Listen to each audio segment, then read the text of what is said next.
We are excited to be having a presentation today on Unseeing by Reverend Patrick Danahy. We do these Zoom seminars every third Sunday of each month.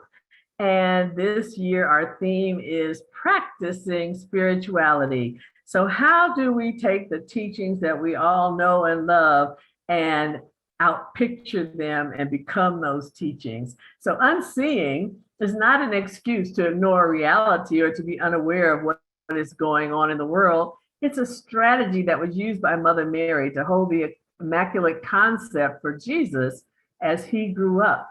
It was also a gift that Mother Mary shared with Guru Ma. She held the balance and supported the growth of her chelas. In what ways might Unseeing support your growth on the spiritual path? What clues have the Ascended Masters given us on how to execute this strategy? Um, it's funny because today I can't get my picture up, so you are unseeing me. But anyway, I want you to know that Reverend Patrick Danahy is going to shed some light on this subject for us. And he found the teachings of the Ascended Masters in 1971 and joined the Summit Lighthouse in 1972. Commissioned as a lay minister in 1973, he opened and served new teaching centers for the organization. In 1994, Patrick was ordained and later helped develop a curriculum and instructed aspirants in the ministerial training program. Reverend Danahy has a BS in psychology. He is an astrologer, a licensed hearing specialist, and a ministerial counselor. He lives in Bozeman with his wife, Ann, and we all know and love Patrick. Welcome, Patrick. Thank you. Well, I'm happy to be here with you today. And even though we're talking about unseeing, I'm seeing some old friends as images here on the screen. And that's great. And then some people have their name tags and their icons, and that's okay too. But I also like seeing your face when I can. So the whole business about unseeing, that actually came about when someone was complaining to me about an experience they had they couldn't get out of their head. And they weren't like extremely psychologically damaged or anything, they just had this kind of image that was not going away, And so, and finally I just said to him, well, if you don't like it, unsee it. And that kind of triggered something in him, and he was able to fairly quickly get over it. Now, the concept then is kind of playing a negative image or a negative concept to a problem that someone has. So it's kind of like two negatives make a positive. But I wanted to take a look today, not only at the idea that we can decide what we're going to perceive. Vision is just one of the five senses, and all five senses are giving us info that help to read the world that we're living in. So we have what we see, and we have what we hear, and we have what we feel. That's how we feel about things. And these are tied in somewhat physically, and they're tied in somewhat psychologically, and they're tied into our guts, our feelings, just what we carry with us. Now we know that in the beginning, we were created in the heart and mind of God. So in the beginning, we didn't have problems to see. They came later. So that means that when we're looking at something, or we're looking at the world, or we're looking at the news, or we're looking at some experience that we had a while back that is a little bothersome, something that keeps us from being other than harmonious and comfortable, that whatever that is, that's in between where we started from Before Abraham was, I am. In the beginning, I was created by God. So whatever I have inside of me that is a problem, or whatever outside of me that is a problem or a potential problem, that's somewhere between the beginning and the ending. Because everything started in God's own perfection and it will return to it. And here we are right now with our mixture of the grace and the glory of God that we were born in and that we carry with us somehow inside of us, that light, that grace, that energy, and the occasional experiences that we have that help us to remember that there's something more going on than just this physical world that is too much with us. And if we are on a spiritual path and we're exercising some spiritual disciplines, doing our decrees and meditations and so forth and so on, then we have a certain amount of our time and intelligence and feeling world, our experience day by day. We have a certain amount of that that is already geared toward the spiritual. So when we're doing our decrees and we call down the mighty I am presence, and we call down our tube of light, and we seal ourselves off from the mass mind and the mass vibration of the world that we live in, but are hopefully not too much a part of, then that puts us in a world that is quite a bit different from the majority of the people in the world. In the 1930s, with the IM activities, Saint Germain said that less than 10% of the people work with their brain, with their mind. Most people are entirely driven by their feelings. Now, we have a lot of various kinds of trainings and so forth that indicate that people should be a little more sensitive and be a little bit more aware of the people and the circumstances that they're with, and be able to feel other people's pain. And I'm not necessarily against any of that, because the goal is not to become a robot.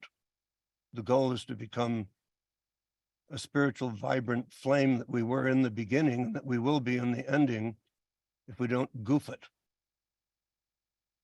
So we're here on this path, and we're here on this mixture together with this video connection, because we're all interested in working with God and working with the presence and working with the light and seeing what we can do to come into a degree of harmony, to take what we see that isn't right and somehow participate in changing that. When I talk about unsee, what I'm really getting at there is that we can't let ourselves be taken over by what's outside of us, because what's inside of us is more important. We have to navigate the world. We have to be sensitive to and reasonable with the people that we contact. But the mighty I am presence and the Christ self within, and the soul that is learning to incorporate more and more of the light of the presence, more and more of the light of the living God, that soul, who we are, who our true identity is, and who we are day by day growing into more of the presence, more of the oneness of life. That soul in the process of development and growing mastery, self-mastery and attainment, growing usefulness,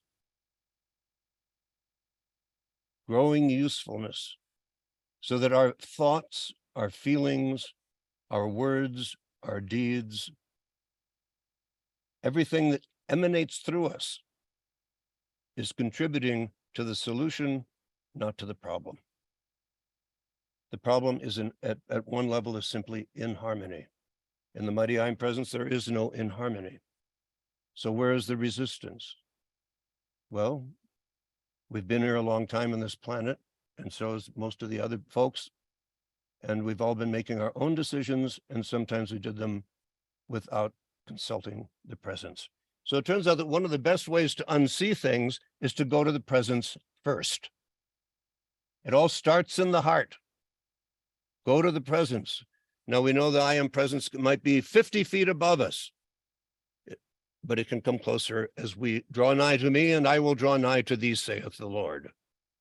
So we call down the mighty I am presence. We activate that light. We allow it to move into our world. We pay a little attention to the threefold flame in the heart, the center of the Christ consciousness. We allow the soul, we command the soul, we demand that that soul rise up from where it is in the base, in the seat of the soul chakra, and come up then to the heart. And by the time that our soul, our inner consciousness, is spending more time in the heart, then we're also receiving more of the light of the I am presence. And that I am presence then is not 50 feet, but maybe 45, maybe 40, maybe it comes down closer. Pretty soon, the goal of life, and the great divine director told us back in the 60s, the goal of life is not to have the I am presence stay up there. The goal of life is to raise so much light in your world that the I am presence is happy there. St. Paul told us that our temple is a temple of the living God, a temple of the Holy Spirit. And the more so that becomes the case, the brighter the light, the more intense the light, the more beautiful the light, the more the presence will be with you. The more the presence will be around you, the more we will dwell in the kingdom of heaven, the more we will dwell in the temple of the Lord and in the house of the Lord. So I wanted to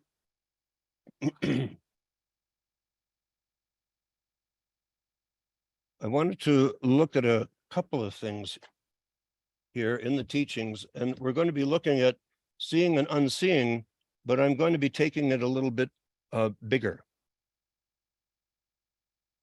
In Climb the Highest Mountain, Book 1, I'm reading in the hardbound edition of page 382. It's in chapter 7, God in Nature. And it says, the perception of the Lord's Spirit in nature, of myriad lights and flaming hues, varies with the individual. The education and exercise of man's vision varies also, and thus the beauty that some men perceive does not exist for others. There are those who see beauty where there is none.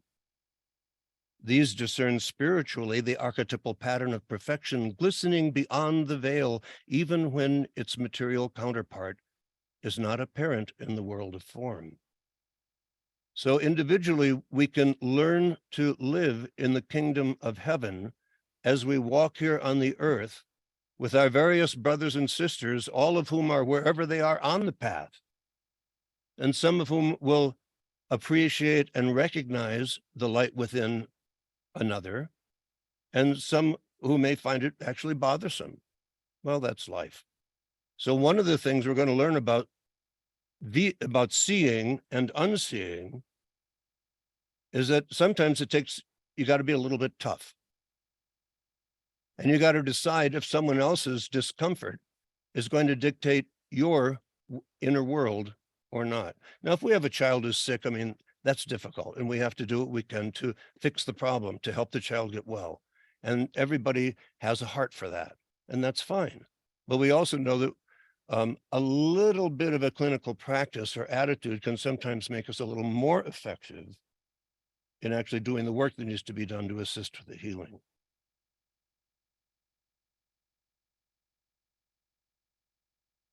If the child is crying, then it doesn't do us much good to start wailing. But to be calm and to be able to, if the child has a nightmare, to be able to rock the child in the arm and take his entire upset universe and bring it into order and grace through the power of love. So the calming of a child has a concept that is very similar to the calming of a planetary crisis. The mighty I am presence working through you can calm the child. There's a gorgeous painting of the Spirit of Liberty, which has her holding a baby in one arm and a sword in the other. And I love that concept because it means that we can be spiritually tough at the same time that we're taking care with great gentleness and all love in the world where we are.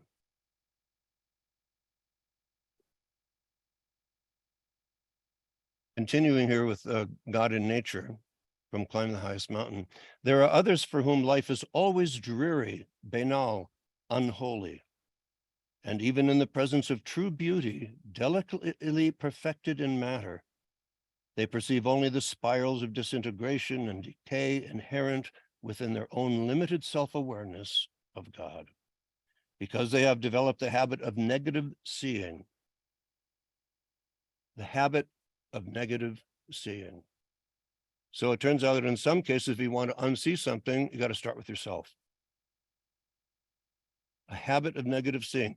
And to them and to such, the beauty of life remains unperceived. By this process, they negate for themselves the perfection of life, which does manifest through nature, but they don't get it. The study of God in nature must therefore begin with the understanding that nature is at once objective reality and subjective manifestation of man's innermost being. So we're co-creating constantly with God. And the world that we live in is being interpreted, being perceived, being felt, somewhat according to our own inclination, our own habit patterns, our own blindness. So part of unseeing, and by the way, if you look up unseeing in the Pearls of Wisdom, there's only a couple of references that come up. And in that case, they're talking about the people who have blinders on themselves and are unable to see what they need to see. And so Archangel Gabriel in one of the pearls is talking about helping you to take off the blinders that of selfishness and of the dweller on the threshold that can keep us blind to what we need to see. And what we need to see is the very living presence of God moving constantly through us and around us. And we can open ourselves up to more of that day by day, perceive more of the beauty of life as we pay attention to our inner world. And we'll be looking at a meditation here in just a few minutes. And as we look to be grateful for the moment that we have right now, and in that moment, with gratitude, to become more sensitive to the love, the wisdom, the power, the beauty, the strength, and the knowledge of God that is available to us. No matter how blind we may be, no matter how deaf we may be, no matter how unenlightened we may be, yet where we are, we can learn to perceive more of the grace and the beauty of God. And that will refine our instrument as more of that light moves through us. And as more of that light then, as we learn to work with it, as we learn to appreciate it, as we learn to love it, as we learn to adore the presence, and more of that light flows into us, the very world that we live in, our interior world, becomes lighter, becomes more like unto the living God, I am that I am, becomes more like unto the grace and the glory of the kingdom of heaven. And then what we find is that the distance between us in our relative darkness and the distance between heaven with its brilliant and beautiful and glorious and comfortable and gracious and nurturing light is not so much a matter of distance as it is a vibration, a resonance. And as our own light increases by doing the teachings, that allows us very naturally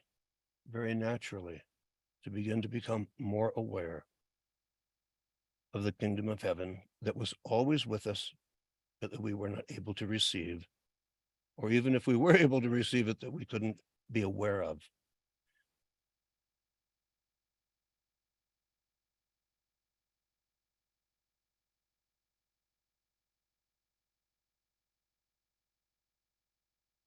Because they have developed with the habit of negative seeing, the beauty of life remains unperceived.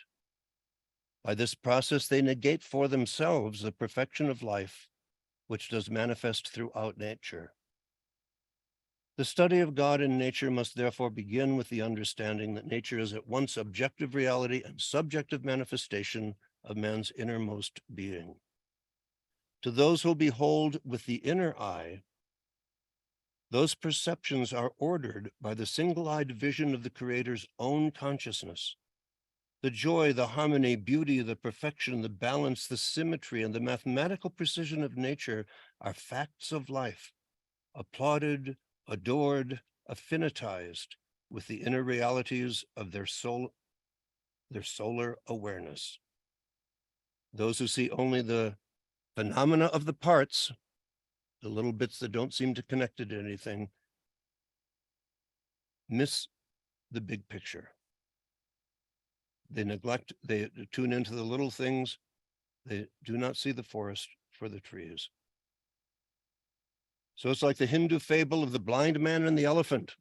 They each knew a little bit about the elephant as they touched the different parts of the elephant, but they became seized by their own limited sense of each part and their lack of perspective and their failure to comprehend the unity of the whole. They deprive themselves of the blessings of the whole and forever dwell within the confines of a partial view. So unseeing can often begin by spending a little bit more time on the presence, a little bit more time on the inner, and as we do that, the outer will become brighter and more beautiful. In the I Am discourses,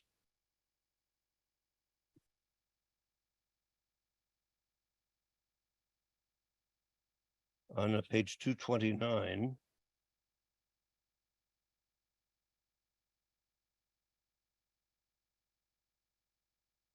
Saint Germain says, I wish each one of you to go by yourselves sometimes during the day for at least 5 minutes and talk to your I Am presence, something like this. So I thought we might want to go into a meditative state for a moment. Whatever that means for you, you can close your eyes or not, but just be comfortable. And I'm going to read what Saint Germain told Godfrey would be an example of how we can talk to our own beloved I Am presence.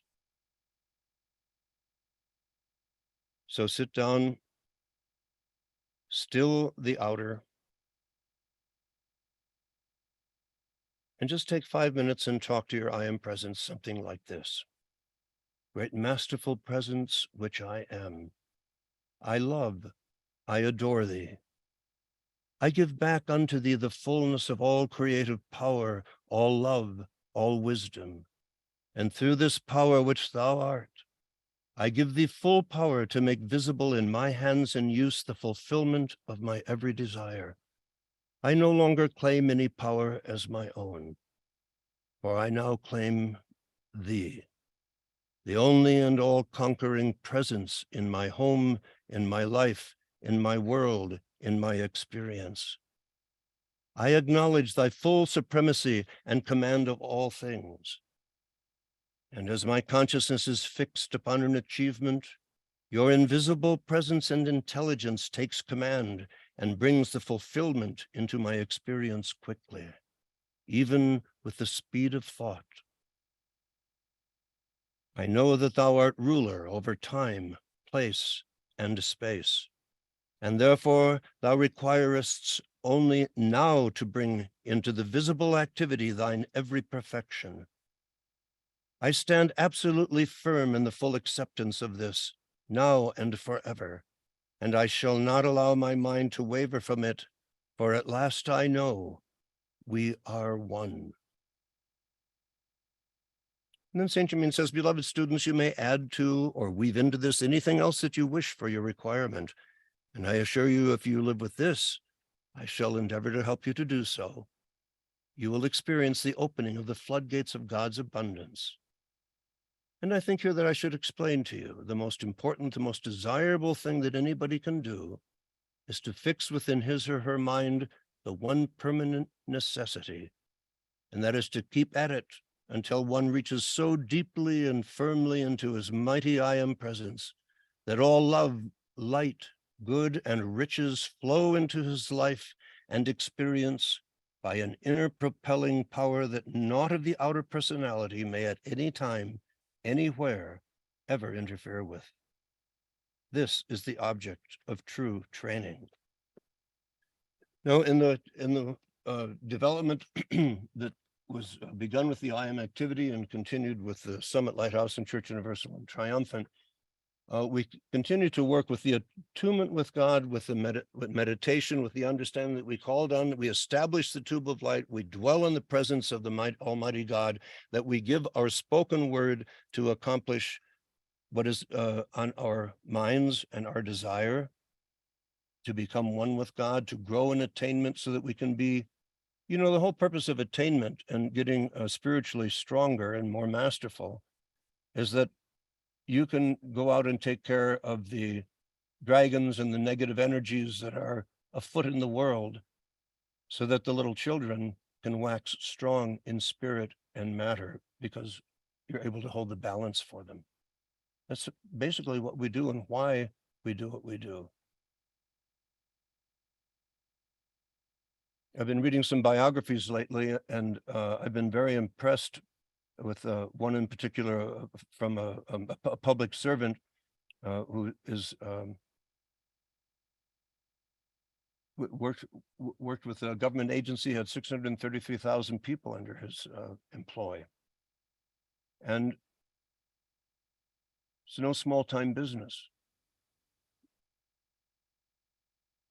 And the future of the decisions that he would make at a policy level and that would be implemented through his organization would have a direct effect, not only on the livelihood and the quality of life in America, but throughout the world. So these are people, and that's an example of a job that I'm really glad I don't even have to think about. That's a job I don't want. And it's a job I'm not equipped for. But that guy is, and he did a good job all in all. So what I would, but you know, these are the people also who need prayer, who need spiritual support.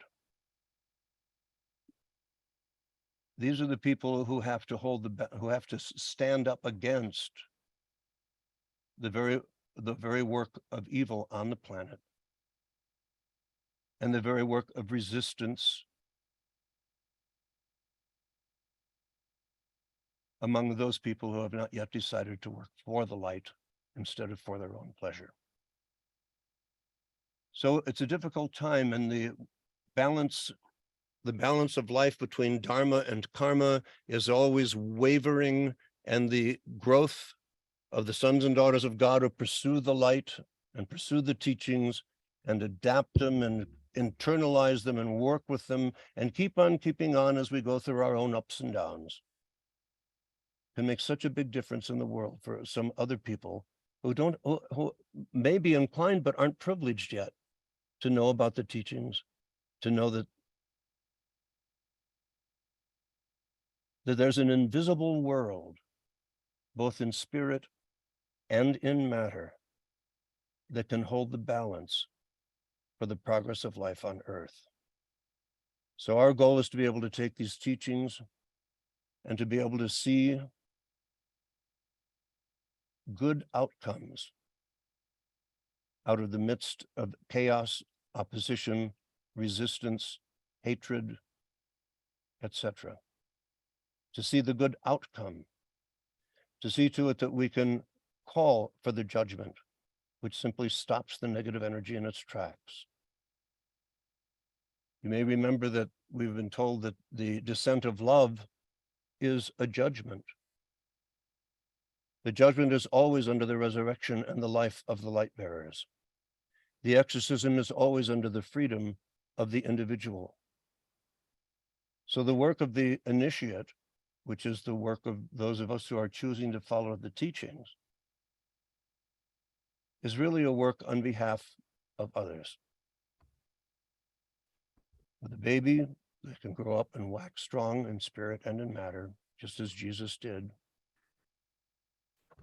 And for the adults who can make a little better decision simply because the force field and the energy is being kept a little more harmonious, a little more balanced by the light.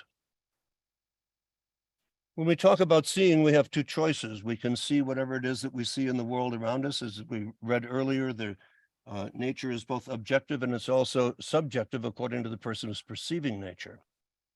They may or may not be able to see the spiritual world with it. And people will always say, well, I don't see a whole bunch of the spiritual world. I don't feel, particularly brilliant about that. And that's not really the point.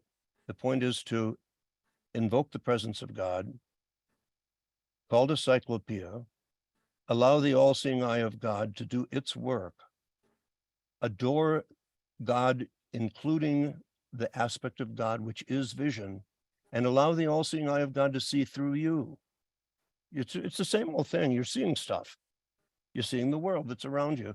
But as the presence of God, as your own I am presence in Christ's self, and as the presence of God and the Masters with you are allowing them to see through you, it means that what you're seeing becomes a little bit elevated, and you are elevated by seeing elevated stuff.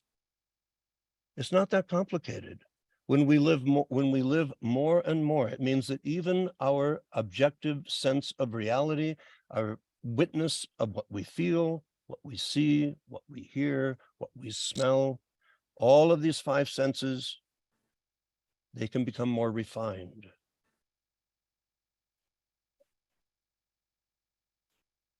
Perhaps you remember the image of Thomas More by Hans Holbein.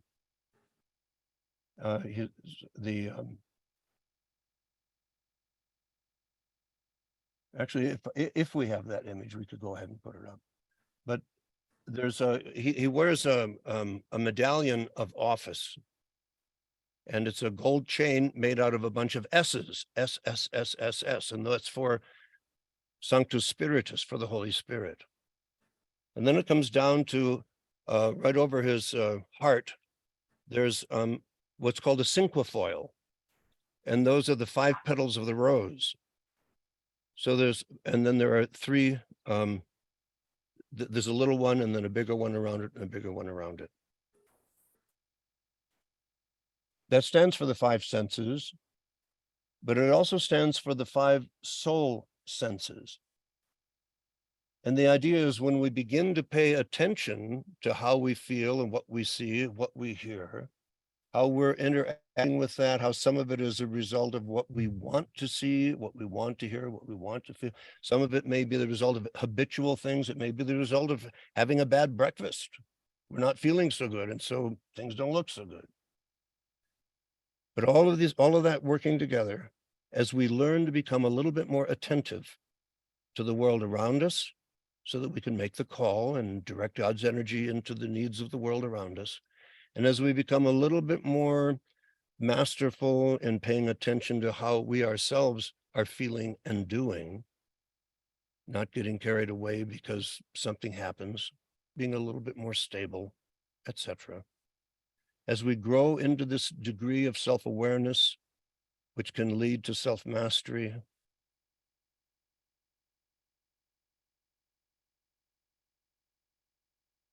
as the powers of perception, as those 5 senses become a little bit more under our own control, then with the stilling of the outer, the 5 solar senses can take command and work through and with those 5 physical senses.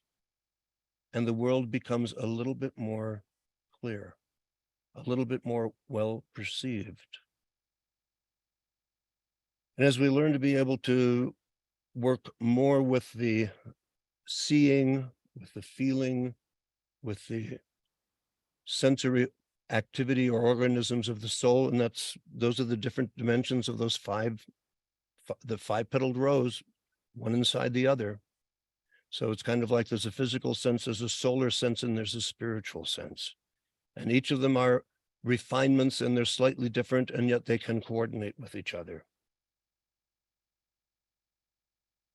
So Thomas More's office was both a physical office of government, and it was also a spiritual office of the church.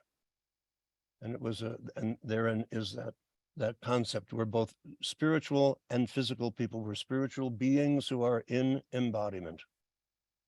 So we have the five senses to work with, and we have the physical world to contend with, and we have the inner world that we can choose to grow with, and we can invite the masters to assist us, and it's all for the purpose of individual freedom. When we can master the physical, when we can master the solar awareness, when we can raise that up to the level of the heart and enter the soul into the living presence of the living Christ within, then the I am presence can begin to draw down. And then we get into the development of the master. We get into the development with the assistance of the masters and the archangels. We develop the individual soul, becoming not so much just another guy or gal walking around the earth figuring out what's going on,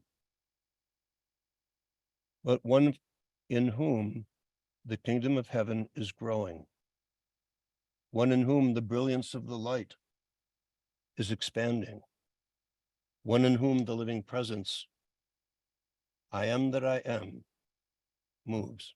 Now we know that vision and hearing are on the fifth ray. One of the things that is, I think, worth paying attention to and remembering is that Sana Kumara has appointed Hilarion and St. Patrick to assist us in passing the tests of the fifth ray in the initiations of the ruby ray. So that's the fifth ray occurs on the 3 o'clock line of the Christ in the sphere, in the matter sphere or the mother sphere. So here we are on the earth in the mother sphere, and the 3 o'clock line is the line of the Christ. And St. Patrick and St. Paul are there to help us so that we can see and hear, perceive, be aware of the world within, spiritual world within, the heaven within, our ability to take command of the circumstances around us for the binding and judgment and the casting out of serpent and his seed, for the bringing in of harmony where there is chaos, etc.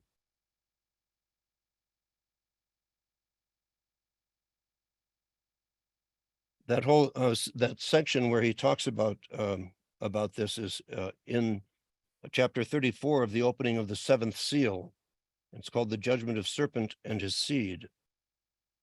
God's vision of your wholeness, my beloved, is an arc of white fire which descends into your body temple as you meditate upon the eye, that's the capital E, the all-seeing eye of the all-seeing eye, as you meditate upon the eye and offer its mantra to the Elohim Cyclopeia. This arc of white fire is the energy of Alpha and Omega manifesting in you the wholeness of Christ's healing light. Want to unsee something? Heal it. Let the vision of God move through you. You'll unsee it. All of these teachings are yet a part of your fifth ray initiations under my apostles Paul and Patrick, standing with the two witnesses on the east gate of the matter sphere. Remember now the teachings which Jesus gave to you, my beloved, as Moses lifted up the serpent in the wilderness. Even so must the Son of Man be lifted up. The Son of Man is the light of man. It is the light of the Trinity and of the Mother, which as a blazing white fire sun must be raised up that it might carry your soul to the door of your Christ consciousness, so that your soul can rise up from the seat of the soul chakra to the heart center where the threefold flame of the living Christ in you is, so that to carry your soul to the door of your own Christ consciousness and to the doorkeeper, your own Christ self, that whoever believeth in him by meditation and by the spoken word, by believing on the one whom I have sent, and by fulfilling the initiations of the ruby ray, such should not perish, but have the eternal life of the Mother flowing in him, flowing in her forevermore. Beloved ones, visualize the ascension coil rising within you from the base of your great matter pyramid to the all-seeing eye in the capstone. Now notice here that we talk about the raising of the mother light. Well, that's the base of the spine chakra up to the heart, and it can also go up into the higher chakras. But at the same time that we're watching that ascension spiral rising up through us, we can also see that work in the entire matter sphere represented in the Great Pyramid, that the entire matter sphere can have its base energy of the Divine Mother on which the pyramid sits, and watch that rising up its coil of the ascension current to the light of the capstone and the all-seeing eye of God in the entire matter sphere. So this is a case of where we, the individual, become the active agent, and the whole physical world becomes a talisman. The whole individual world becomes your experiment. It becomes your spiritual work. And as you raise yourself up, it's like the little dial in an airplane that makes the whole wing move so that the airplane goes up or the airplane goes down. That the individual son and daughter of God, lifting up little bit by little bit, can help to lift the entire fabric of the world. Not by ourselves. We can't, as they say, can you go out and push a planet off its course? We're not talking about that. It's not silliness. But the point is that life is one. And the point is that the living God is happy to work through you. The living God, the I am, is the living God that I am in you. And thus the masters work on the 9th and the 10th ray, where their whole development is to be able to lift us up. And so we ourselves then can learn to lift others up as we lift ourselves up. And it's a constant coordinate between spirit and matter, between the Father and the Mother, as the sons and daughters of God grow. If they choose to grow, grow. If they continue to grow, grow. And it can take as many lifetimes or as many hours, as many cycles. And the length of a cycle is determined often by the balance of the threefold flame and by desire. The acceleration of consciousness.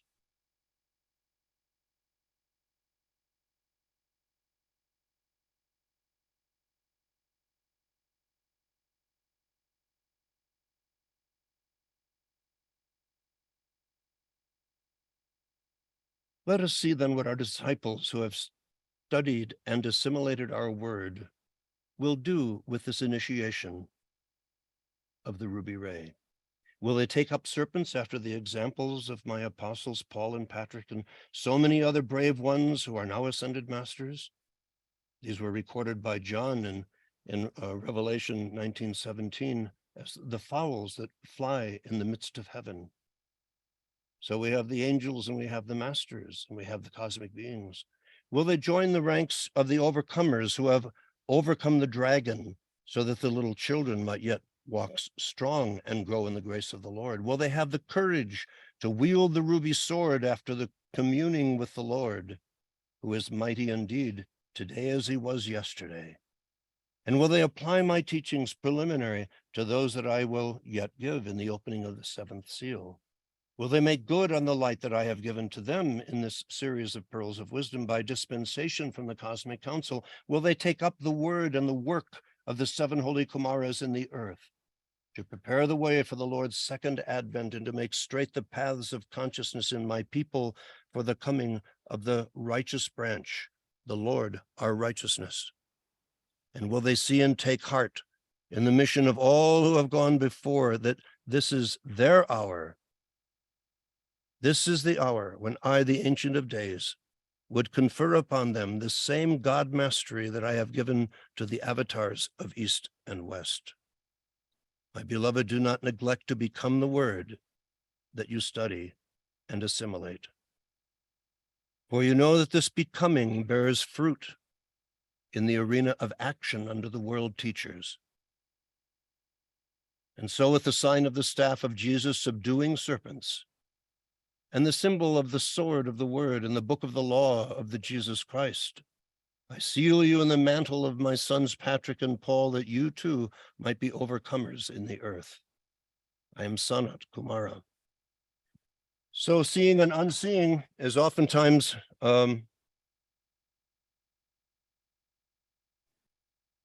habit, attitude,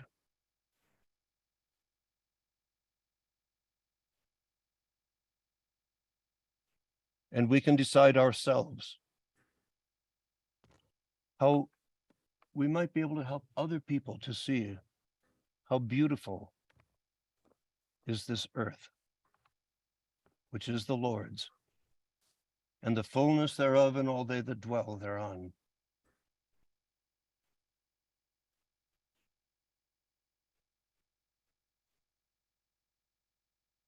Now I wanted to finish with at least my part here.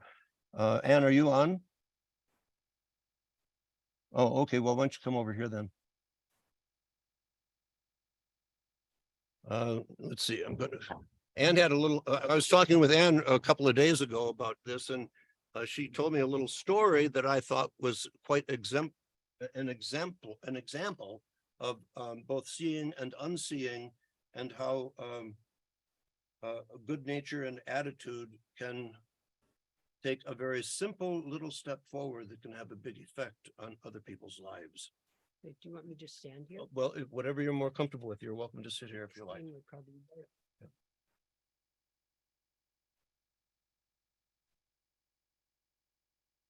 Okay, so All right. here's my dear Anne. Well, I'm a Montessori teacher, and Now, can you hear and everything? Is the volume You good? need for her to speak into the mic, please. Get my earplug on again. Now what? Please Can speak you hear into Ann? the mic. There can you you hear go. me? Now I can hear you. Okay, now it's okay. I Mm-hmm. can't hear them. All right, good. Go ahead. It's all yours. This is right in front of my face. I know. Don't worry. I'm a Montessori teacher, and I read in one of our books that it was a good habit to see the flame in each one. And so I began doing that at the school with the little children. They're 3 to 5 years old. And there was this, and I was looking at them around the classroom, seeing their little flames. And there's this one child who's been kind of a problem. He doesn't do what he's asked. He often doesn't listen. And so, and I looked at him, and I was looking at the flame, and he looked at me, and there was such gratitude in his eyes. And I realized that when I looked at him previously, I would see all the things that he'd done wrong or that he might do wrong to make things difficult for me. And I hadn't realized that I had this preconception about him, almost like a prejudice.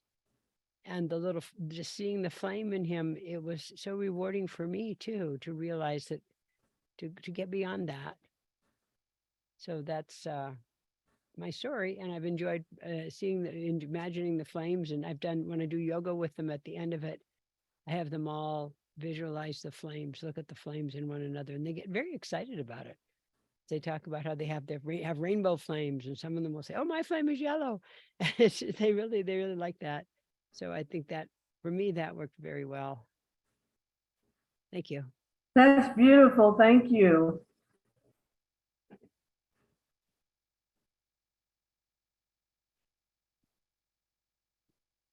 So I think what I liked especially about that story was that even though the change was a silent one of seeing on Anne's part, that the child was able to be aware of that, and the gratitude of the child's inner world shone through the face and the body of that child.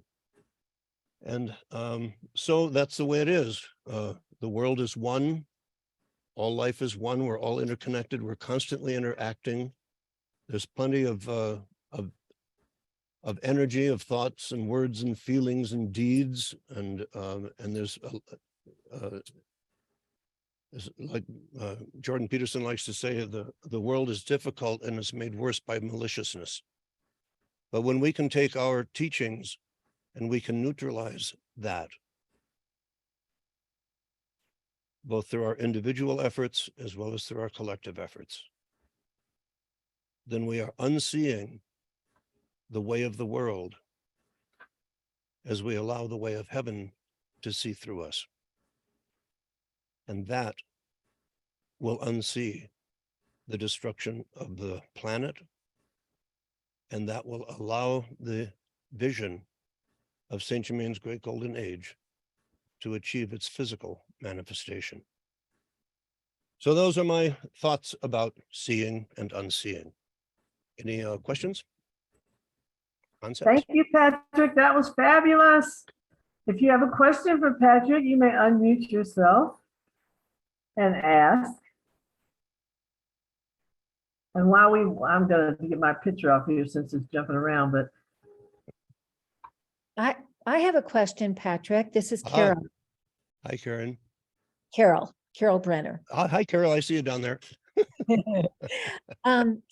So today during the service, Sydney Bennett was talking about negative bias. And I think what you just presented and the sermon that he gave and hit the focus of that, they're very connected. So I find it very helpful.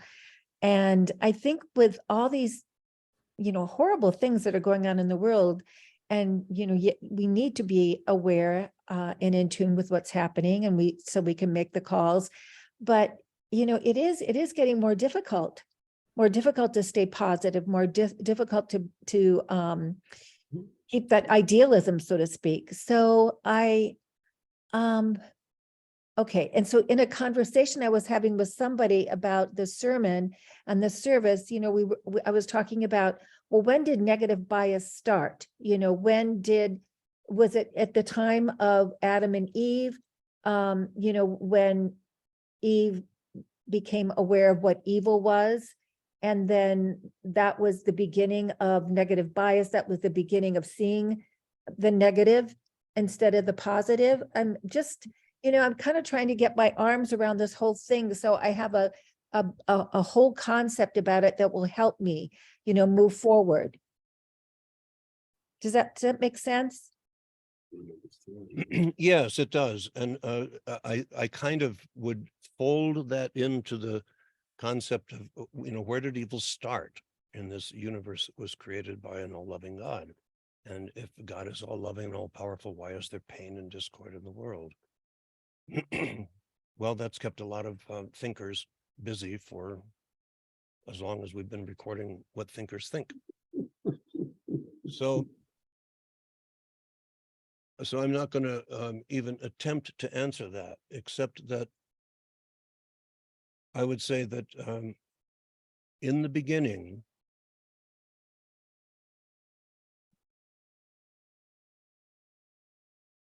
in the oneness with God and the creation,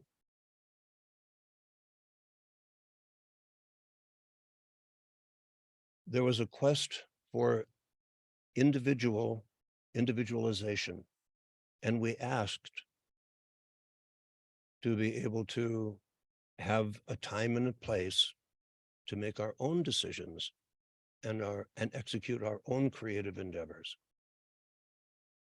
And that was granted. The complete union with God was given individualization, given a time and a place to exercise individual free will.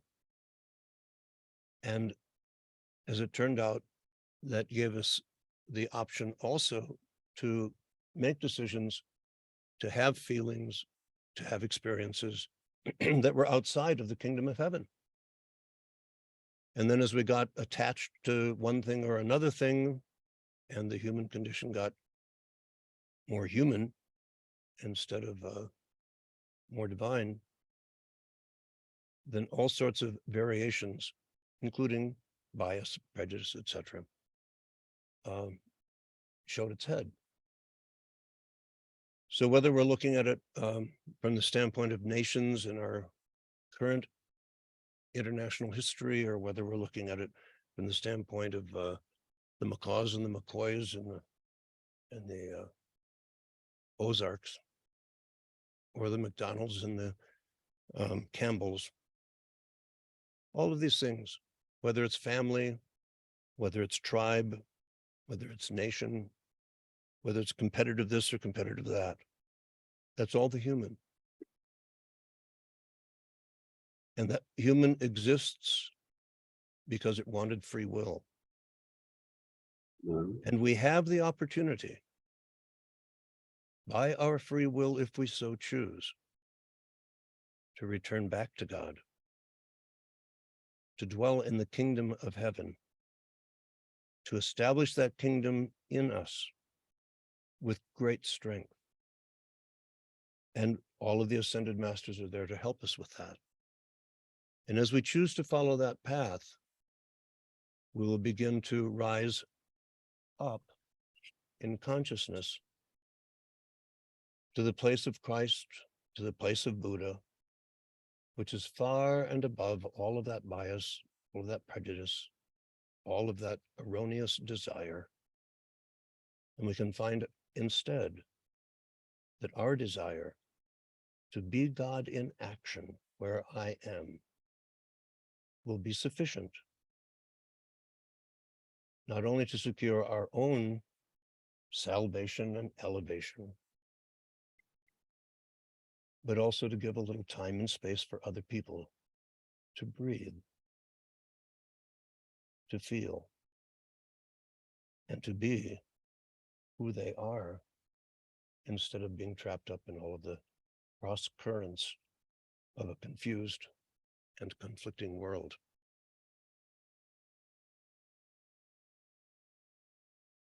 All that is inharmonious will eventually pass away.